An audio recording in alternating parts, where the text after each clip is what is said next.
Previously on Town Hall 10 Free to Play, we saw a Town Hall 7 with no defenses that made it to Legends League, which raises the question, does your layout matter? Today with the Barbarian King upgrade complete, let's get into bat spell basics.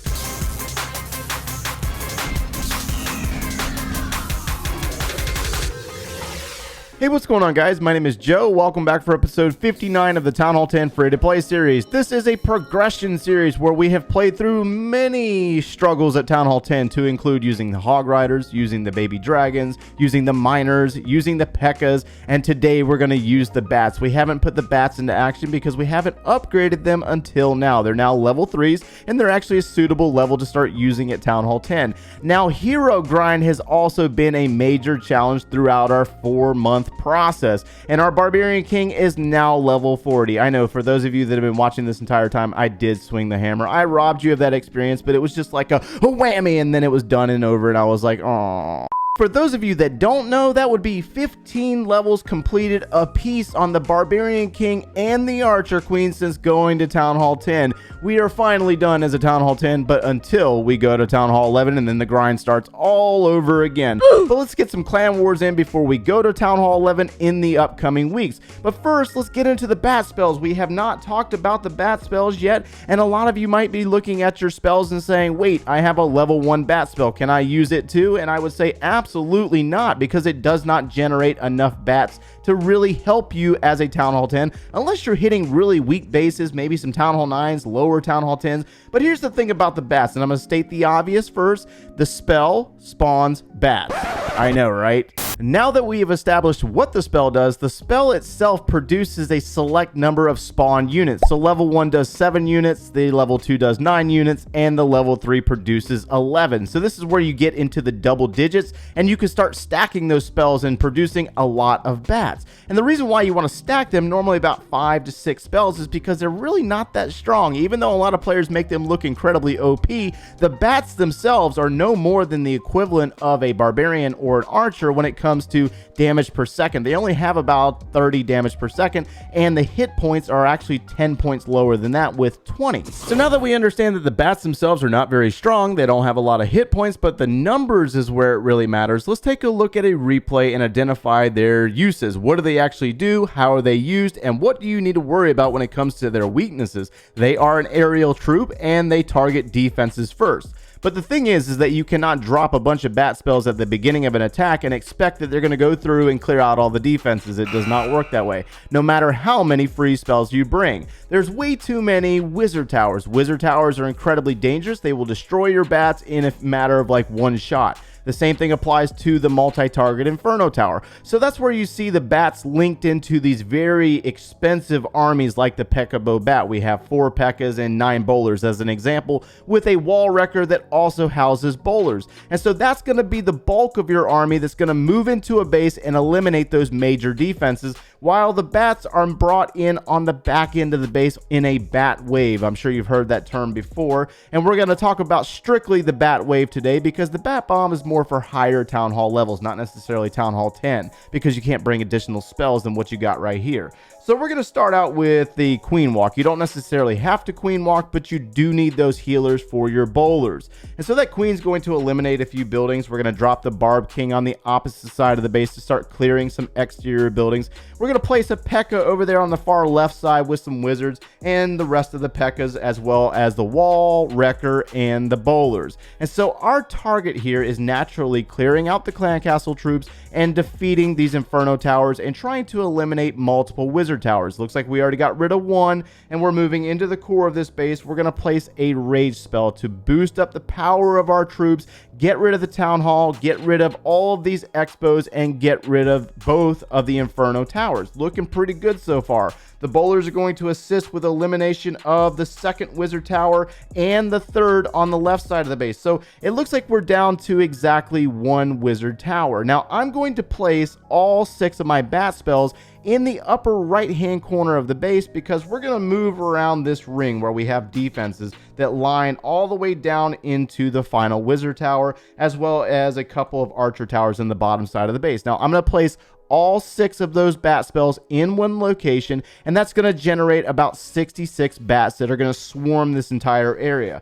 And so while the troops are inside the base clearing out buildings, the bats are going to move through around this ring of defenses and work their way down into that final wizard tower. We're going to place a freeze spell just to play it safe, because it will retarget and shoot the bats instead, and the bats are going to be able to go in and take down the final defenses very easy. So this is a very basic replay for you. That way you can see the bats in action and what they actually do. They move through defenses very fast, but they had a major assistance in the P.E.K.K.A.s and the bowlers, as well as the high level heroes. The bats will finish out right there, and I'll let you take a look at that army. We will use this one live today. So I've been using this army for a couple of hours now and getting some practice reps in, because I've been using a lot of Hog Rider armies over the last couple of weeks. And one thing I will state about this army is it does require some practice and getting used to, because the bats are very similar to the Hog Riders, but the difference between the two armies is that the Hog Riders are kept alive with the heal spells. The bats are really on their own, and you have to time your freeze spells properly in order to keep your bats alive.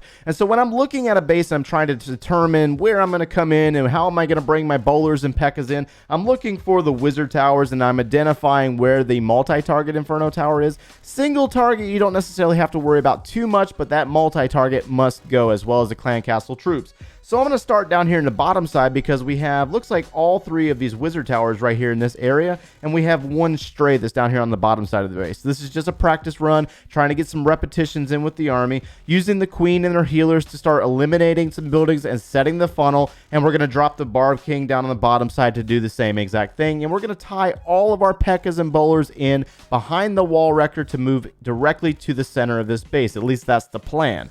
And so this queen's going to go into a bomb tower, the wall wrecker's placed, the P.E.K.K.A.s moving in, and the bowlers are going to be dropped. Now the one problem here is that we're going to crack into this compartment and open up this bottom section of the base, which is kind of good, because we're going to eliminate the final wizard tower as well, or at least the first one or the second one, and the wall wrecker is going to get all the way into the core. Now we're going to freeze the defenses here for a moment and give our bowlers a moment to get into the rage spell and start eliminating some defenses. Looks like we've gotten rid of all of the wizard towers at this point, and once that final, or that first Inferno Tower goes down, the multi-target goes down, next we can move into the bats. And you're going to see over on the far right side again, and it's only just coincidence that I start over on the right side, because the defenses just so happen to start here. We have an archer tower and an air defense in this area. We're going to place the bats to start swarming this zone and moving across the top side of the base. We have a large group of troops on the left side with the P.E.K.K.A.s and bowlers, and they're eliminating buildings by following the Barb King. But the bats are going to work their way around the top end of the base, going into Sweeper, Expo, Inferno Tower, and Air Defense. And we're going to use the freeze spells to basically negate the defenses and give these bats time to assist massive group of troops in the P.E.K.K.A.s and bowlers. They're going to join together and basically succeed, eliminating all the defenses. But realistically, when I'm looking at the base in the beginning, I'm looking at the wizard towers and I'm looking at the Inferno Towers, and how am I going to get rid of those with my P.E.K.K.A.s and bowlers? And then I'm going to basically drop my bats based on the movement of troops. It's really hard to determine where you're going to drop your bats until you see your army in action and where is everything moving and what's still available. All right, so let's go ahead and finish up this video with a live raid, a very basic example, and I just so happened to stumble across this one out in global, and it looks like all 4 of the wizard towers are down under upgrade, so that's not necessarily a good thing for this player. Now, one thing about this army that you need to understand on the opposite side with your P.E.K.K.A.s and bowlers is you want to take out as many Inferno Towers and Expos as possible in addition to those wizard towers.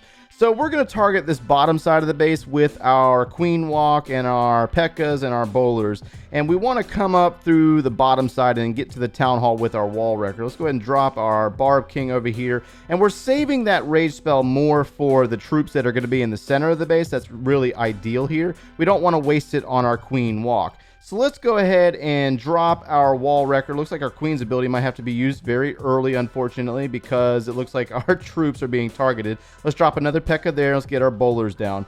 And let's go ahead and get ready to drop our rage spell for our bowlers. Now, the healers more than likely will transition over to our bowlers, and we do want that to happen. But it looks like our Wall Wrecker has gotten on target, and let's go ahead and drop our rage spell in the Town Hall's area. And they're going to target these Expos and Inferno Towers, as well as the hidden Teslas in the center of this base. This is exactly what we want to happen. So we're going to go ahead and come across the top of the base with our bats, and they're going to go into naturally that wizard tower that's under upgrade. So we don't need to waste a freeze spell at all, to be honest with you, but we would use a freeze spell if that wizard tower was alive. Pekkas are going to eliminate the Inferno towers and the hidden Teslas in the core of this base, and it looks like the bats are going to be very successful on the point defenses. So this is kind of where a lot of players feel like this army's incredibly OP, but that's not necessarily the case. It's really the strength of the Pekkas, the strength of the bowlers linked into the bats, and just you have to place your bats in a location that's going to assist your troops on the flank. So this is just another very basic example. Did not need the freeze spells at all. And let me go ahead and take a look at the attack log over the last hour or so that I've been using this army. That way you do understand that it is very effective, but you do need to get some practice in and some repetitions. We got a 95% 2-star, so we did have additional expos remaining that were left in that raid that I was unable to get down with my Pekkas and bowlers, and the same thing applied right here on this 81%. But overall, we had more 100% than anything else. So hopefully you were able to get something out of today's very basic explanation of the bat spell and how to apply them in these armies. And if you enjoyed our content, make sure you leave a like on the video and subscribe if you've not done so already. And if you like watching us every single day, turn on those notifications. If you need any additional video support, or you want to see the Town Hall 10 free-to-play series from the very beginning, click one of those links over there, and we will see you in the next one, guys. Take care.